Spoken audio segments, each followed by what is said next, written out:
El Gobierno ha dado luz verde a la nueva ley del aborto diseñada por Irene Montero. El texto todavía tiene que pasar por el Congreso de los Diputados, pero la norma introduce cambios muy significativos en la actual legislación, como la posibilidad de que las menores de 16 y 17 años aborten sin el permiso de sus padres, lo que ha generado una gran polémica. La ministra Irene Montero no duda en defender esta decisión, asegurando que el aborto es como cualquier otra intervención médica. Eso ha dicho, una afirmación que le ha valido duras críticas. Fíjese, es que la ley de autonomía del paciente fija con claridad que la mayoría de edad sanitaria, por decirlo en términos que lo podamos entender todos y todas, está en los 16 años. Una mujer con 16, con 17 años puede someterse a una operación de vida o muerte sin el consentimiento de sus padres. La excepción era precisamente la interrupción voluntaria del embarazo, para la que sí necesitaban el permiso paterno-materno. Por lo tanto, lo que estamos haciendo es asumir que para la interrupción voluntaria del embarazo hacemos lo mismo que para cualquier otra.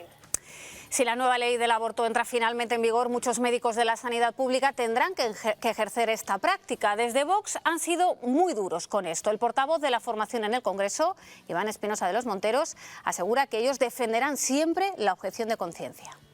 Se enfrentan a un gobierno que parece empeñado, además de en arruinar la vida de los españoles, que eso ya lo sabemos, en legislar a favor de la muerte con sus leyes de la eutanasia y del aborto. Que la regulación de un mal llamado derecho, porque no existe el derecho a matar, pero que la regulación sobre este tema no puede hacerse sobre la vía de obligar a otros a ejercer un acto en contra de su conciencia y de su libertad, y en este caso concreto estamos hablando de poner fin a la vida de ciertas personas.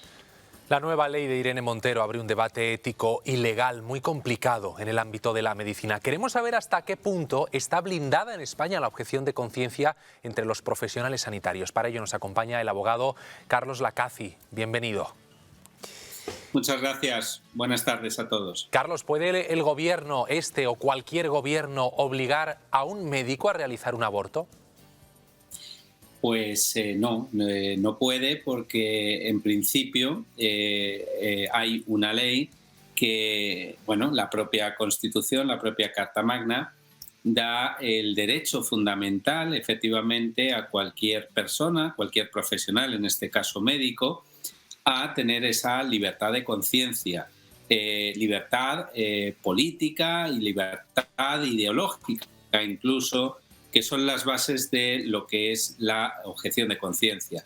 Por tanto, no se les puede obligar, claro que no, y por eso hay la libertad precisamente de ser objetor de conciencia y no practicar la intervención de dar fin a una vida como es el aborto. Buenas tardes. Por lo que nos estás comentando, entonces esta ley se puede considerar institucional, esta nueva ley del aborto.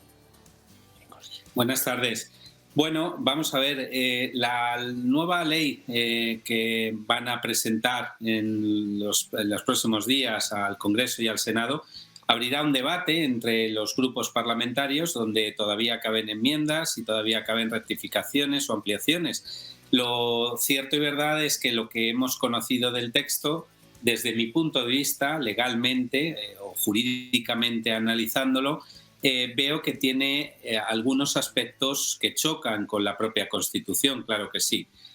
¿A qué aspectos me refiero? Pues cuando se habla de poner un registro obligatorio en aquellos centros hospitalarios para que se sepa cuál médico es objetor precisamente de conciencia, como antes comentábamos.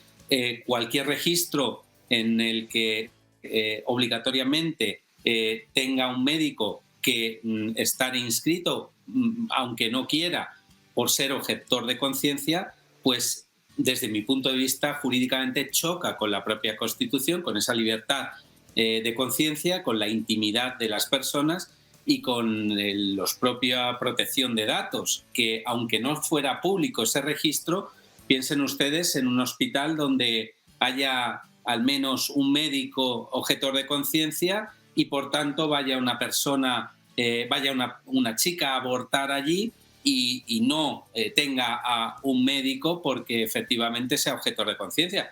pues ya directamente el público sabrá que es objetor de conciencia. Por tanto, desde mi punto de vista, está transgrediendo las normas y lo prescrito en la propia Carta Magna. Claro, cabría entonces un recurso ante el Tribunal Constitucional, pero no es la primera vez, Carlos, que una ley de Irene Montero tiene este tipo de errores legales. Ya vimos, por ejemplo, lo mismo con la ley trans, que se echó para atrás. ¿Está respetando el Gobierno la legalidad vigente?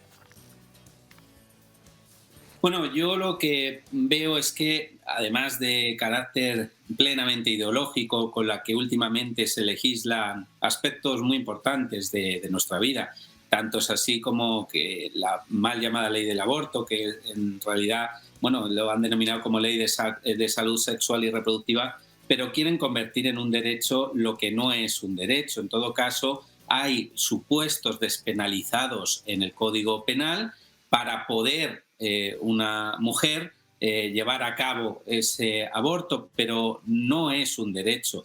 Y además es que se legisla, como digo, de carácter ideológico, porque si no fuera así, fíjense que hay unos informes preceptivos que en este tipo de leyes orgánicas tienen que llegar y tienen que observarse, como pueda ser el informe preceptivo del Consejo General del Poder Judicial, del Consejo del Estado o del propio Consejo Fiscal. Y en este caso concreto, hasta donde hemos podido saber, no han llegado estos informes preceptivos, no se han tenido en cuenta. Por tanto, no es una ley que realmente tenga todos los componentes legales y técnico-jurídicos que se requiere de todos los organismos que, como decimos, tienen que informar preceptivamente, sino que ideológicamente lanzan este tipo de regulaciones que luego acaban afectando a todos los ciudadanos con un componente ideológico con el que pretenden un rédito de votos dentro de su caladero ideológico. Esto es lo que trasluce, claro que sí.